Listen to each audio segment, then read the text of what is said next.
Welcome to the Hidden Archives. I am your curator and host, Nicole Clark. The Archives continues to grow and progress in both the volume of content and of reach. Currently, we have been downloaded in the US, Canada, Switzerland, Spain, Brazil, and the United Kingdom. We look forward to expanding further, and thank you for all of your support. Further episodes will be released on schedule until the between-season period. If you have any suggestions of things you would like to hear, have explained, or might enjoy during this interim, please let us know. Rod Serling once said, "Every man is put on earth condemned to die. Time and method of execution, unknown." Before we see how this may apply in tonight's feature, let us give you this warning. If you choose to enter the Hidden Archives, if you choose to study the tomes, if you choose to take this journey with me, you do so at your own risk. Profanity and disturbing content may follow. This is your warning. At the time of this episode's premiere, the world is in the throes of a serious threat. Sometimes fright comes not so much from fictitious events, but rather from its parallels in reality. In this episode, we meet someone who is not only faced with an illness that has destroyed everything he knows to be real, but it may have also ruined any chance at escape from total isolation.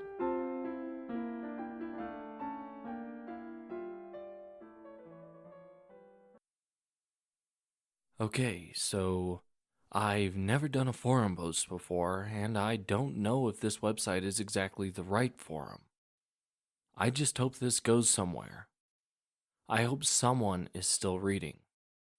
I don't know how far the pandemic has reached, but I have my guesses, and I do know that it's bad. Could the death toll really be a worldwide phenomenon yet? No. That's crazy, right? It's only been 4 months. But why is the internet so limited now? Why aren't news pages updating? Why am I having to manually enter IP addresses to contact websites? Sorry, a lot of questions off the bat. I just haven't been able to talk to anyone for a few weeks now, and I'm starting to scare myself. I need answers. Here is what I know. If you can fill in some blanks, please leave a comment or contact me at the email I have provided in the above information. I think my SAT cell still works, but the battery isn't lasting long. However, if you're reading this, please find a way to reach me. I'm sorry, but because of where I am, those are the only ways to get a hold of me. Oh, and my geographic coordinates are provided with the rest of the data. Come and get me if you can. Please. I'll just start off with this. I think I have the cure, or at least a treatment. But it's down here in Antarctica. If you look at the coordinates, it will point you to the exact region, a remote little outpost where it's just me, my cat, a generator, and about 11 months worth of rations left. A few months before this all started, I was doing research in this region, taking ice core samples, studying the effects of climate change, and looking at what prehistoric life was like when this frozen hell was more of a paradise. I took an ice core sample with a colleague of mine from an ice cap over an ancient lake just a few hundred meters from our base position. While drilling, we accidentally went too deep and hit water. This is because we miscalculated the thickness of the ice. It was much thinner than we had expected. At this point, the core was more or less unusable because the water happened to be under immense pressure from the weight of the ice and, as I later found out, from the gas pressure created by the life that existed in the lake.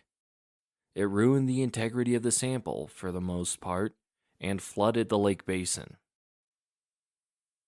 We thought we were lucky to survive with our camp and gear intact, but this is actually where the problem started.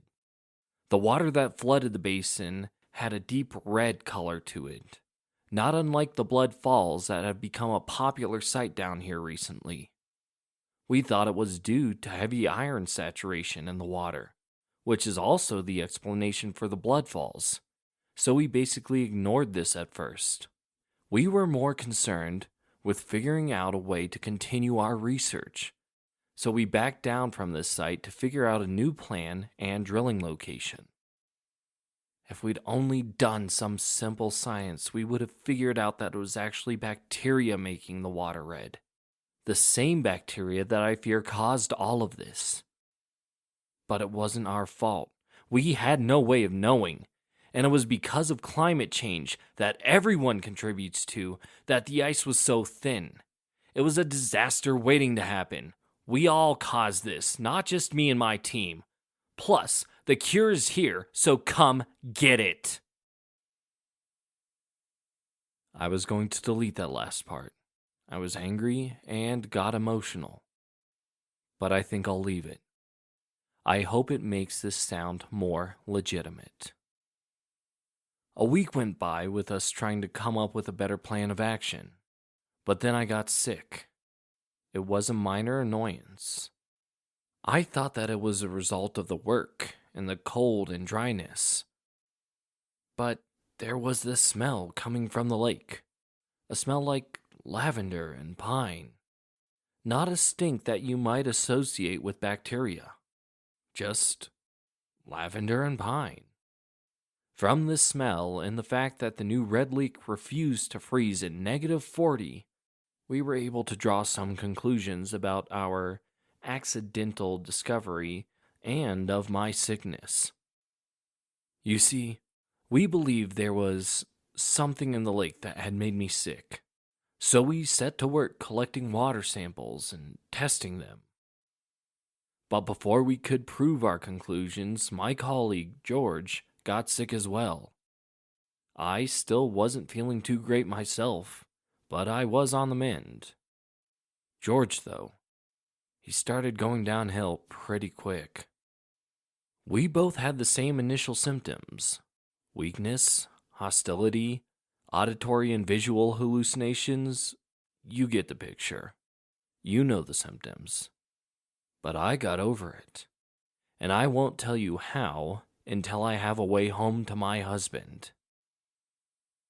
As I said, George was degrading quickly, but the exact solution hadn't occurred to me yet. The need for a solution had not occurred to me yet. I thought some rest and antibiotics would do the trick. So we called for an emergency evac after he'd been sick for about 9 days. They came, collected George, and eventually brought him stateside back to Boston. I stayed to continue our research. I wish that I would have kept George with me. It would have potentially avoided this whole disaster. The time between George and I getting sick, and when I figured out that the cure was down here, was a complete communications blackout for me. I was too caught up in my work to do anything other than send the regular research and log updates back to base camp. I hadn't even noticed that, after about the 4th or 5th day that George was gone, I wasn't getting replies or confirmation of these transmissions. I was feeling completely better, finally, so I decided to contact base camp when I noticed the lack of replies to my progress reports.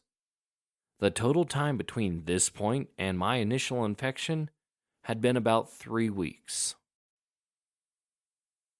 After repeated calls over shortwave, satellite communications, radio, and even email went unanswered, I decided to link the sat phone, which up to this point was carefully regulated and supposed to be used for emergency communications only, to my computer to boost my connection off the local grid. I wanted to know how George was, and if he knew anything about the blackout of communications between our station and base camp. By initiating a video chat over a private connection, I was able to put a call through. However, it was not George but his brother that took the call. God, he looked like hell and sounded even worse. I learned about the later symptoms of this disease, if left untreated, just by observing him. His eyes were bloodshot to the point that I could barely distinguish his irises from the whites of his eyes. There was dried blood trailing from his nose, ears, eyes, and even fingernails.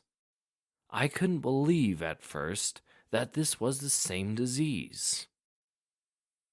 George's brother told me that George had died about a week after coming back to the States.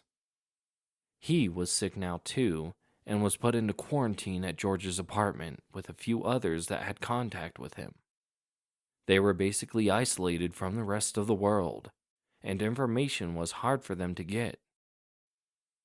All he knew was that the CDC had suspected that George had come back with some sort of unidentified sickness that was highly contagious, but didn't know what it was or how to treat it.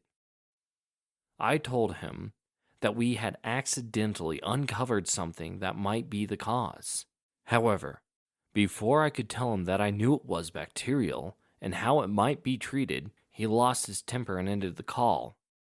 Just not before he blamed everything on me. He said, "This is all your fault. Everything is fucked because of you," and slammed the lid of George's computer closed. If only I had known what he meant by everything. Another week or two went by before I tried contacting a few other colleagues around the world when I got desperate for information, but only one got back to me. She said that there was a pandemic spreading. It had gone global in only about a month and a half since George returned to Boston. However, only a few had died. Just a handful of people were dead. That's it. But so many more were falling ill. No one knew what was going on or where exactly it had come from. I relayed to her all the information that I knew. It was bacteria. It came from our outpost in Antarctica, and it would seem to be airborne, as George and I had never touched each other without heavy personal protective equipment or warm clothes and thick gloves. Apparently, between the time that I talked to George's brother and this colleague of mine, they had found this much out. She begged me for information, thinking I knew something no one else did, but that honestly was all I knew up to that point. She promised to keep me updated, but requested that I not contact her again unless I had some helpful information. Fearing that I might get in trouble for abuse of my equipment, I decided not to contact the outside world for another 2 weeks. At this point, I decided to focus my study on the bacteria, which seemed to have no effect on me anymore. I needed answers as much as anyone else. I certainly don't know medicine, but I do know a lot about microbes and ancient life, so I knew I could figure out at least some information. I just wanted to provide some answers to my colleagues, and to the rest of the world at that. A world that seemed, at least from the minimal contact that I had with only 2 individuals, to be in the midst of a serious biological crisis. To understand my timeline, why it took about 2 months from my initial infection to this point, why I waited so long between efforts to contact the rest of the world, you need to understand my circumstances. Down here, in this cold and this perpetual darkness, a sense of imposed isolation really takes over. Everything is done either in the interest of research or not at all. I'll just remind you that I was part of a team that consisted of only 2 people, and that we were 20 miles away from the next nearest research camp. Resources are scarce and precious. Keeping a satellite phone charged and maintaining an internet connection to the outside world for even a few minutes can cost you a day's worth of fuel for the generator.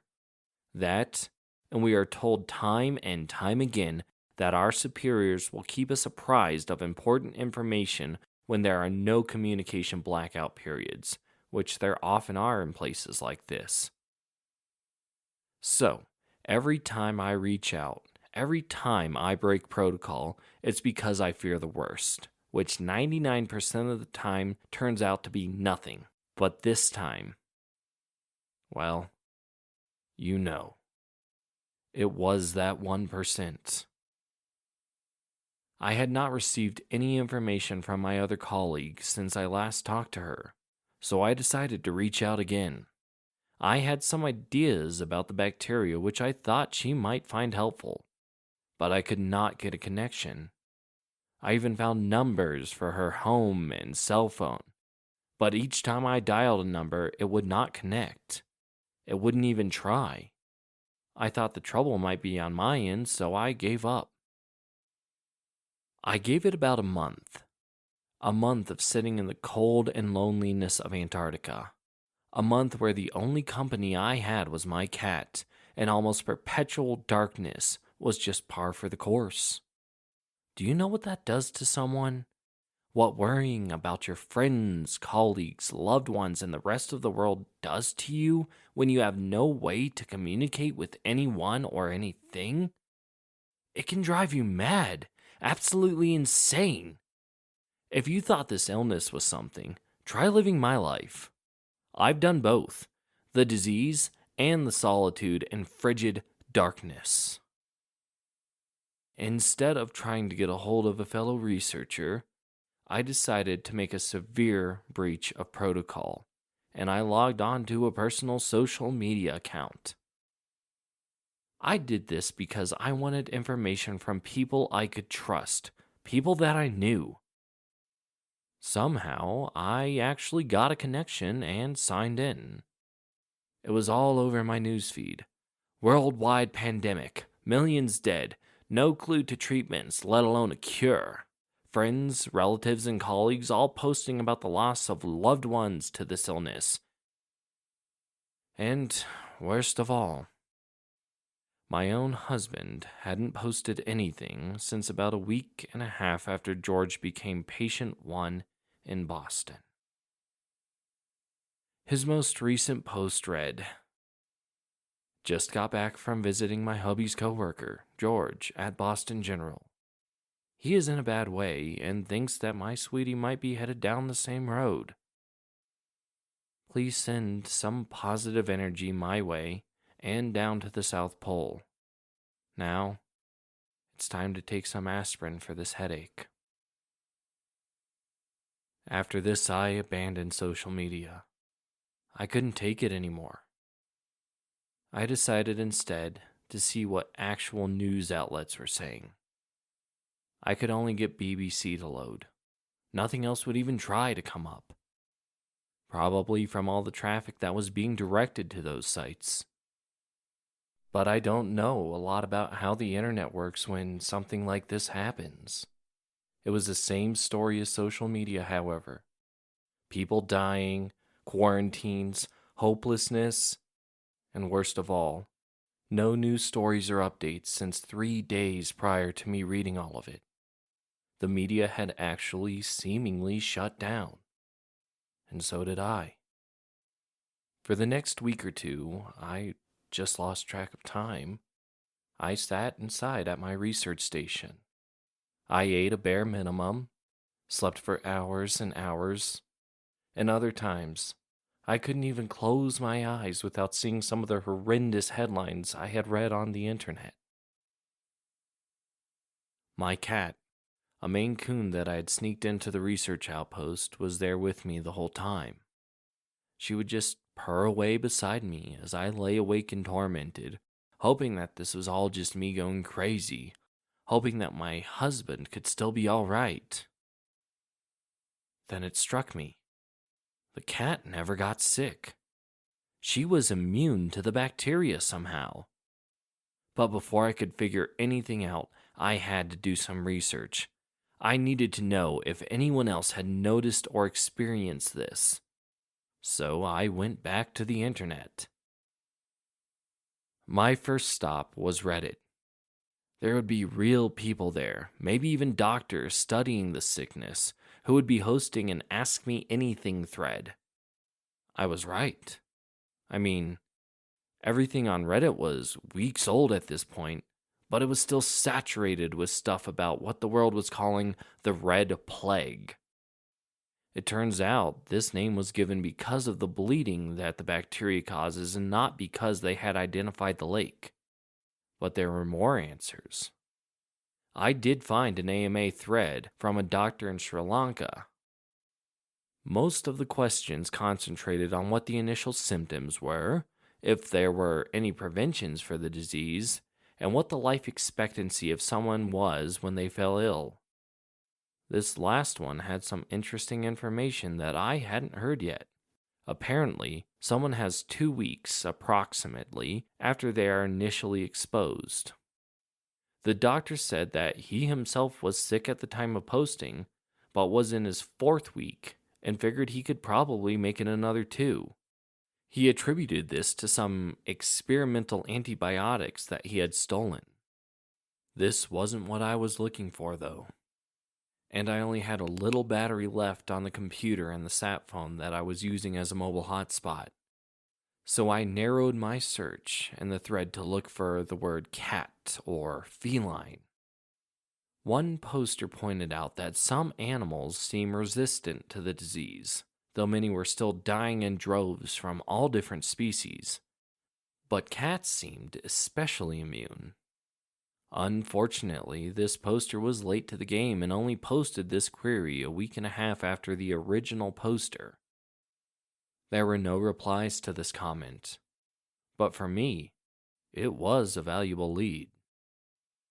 Again, not being a physician, I was unable to figure out why my cat is immune to the red plague, but I did make some interesting connections between her physiology and my own, and between these things and my exposure, mild illness, and eventual recovery. It has taken me a few days since I made these discoveries to work up the courage to get back on the internet. It has been about 4 months since my initial exposure. Now, nearly nothing is loading, except for this site and a few others that I know of. Search engines only turn out minimal results. So I guess the internet is shutting down. Probably a sign that my next assumption is right. You see, I believe that the world has ended. I think that I am probably the only one left. Perhaps maybe one of a few. Hopefully, if there is anyone left, you find this. My hope is that, with this being the only real new thing on the internet, that it will show up in trending categories if I keep changing my IP address and searching it. Like I said, I believe I have the cure down here in Antarctica. I know my fellow research stations and outposts are dead because they are silent, and George was sent through several before he made it back to the States. The Red Plague must have spread through like wildfire. So if you are healthy and you are on your way, just come straight here. Don't delay. Yes, the source of the contagion is here too, but that is where I think the cure lies. What have you got to lose? Think of it like anti-venom. But you will have to come here to get it. I cannot get out, and I definitely can't do that on my own. Plus, where would I go? I promise this is your only hope. If I am not the only one left at the moment, I know I will be soon. I have enough rations, especially if I stretch them, to outlive anyone who becomes infected by over half a year. And that's if you don't even get infected for the next several months. How long will you last in your makeshift quarantine? A few weeks? Maybe. However, if you leave tomorrow and get infected on the same day, you will still have plenty of time to make it here so I can treat you. Just let me try, or at the very least, don't let me die alone. Okay. I think that's all. It's all I know, and all I'm willing to share at least. Please do feel free to leave a comment or contact me by one of the other means I have listed. If you are going to come down here, let me know to expect you. With all that being said and out of the way, I suppose I'll wrap this up in the official manner for this particular sub. I know you have questions if you are actually out there, so here it is. I am a researcher studying microbiological life in Antarctica. I am also Patient 0 for the Red Plague. Ask me anything.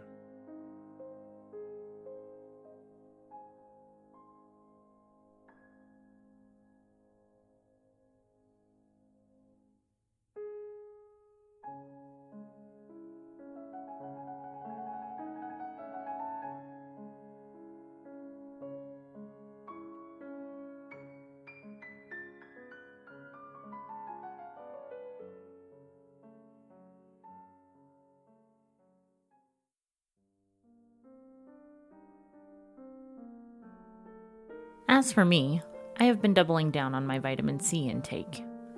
At least I don't have too much to worry about. I created a will after last week's episode. It's all about planning ahead. Thanks again to all of our wonderful listeners around the globe. You are what makes this special. There are many more stories from the hidden archives that have yet to be shared. We hope that you join us next time for another glimpse into the archives. This has been a production of the Rhodes Collaborative Experience, LLC. Please no reproduction, duplication, or bastardization of any content without written consent from RCX or its partners. Ex animo, ex tempus, in archivum.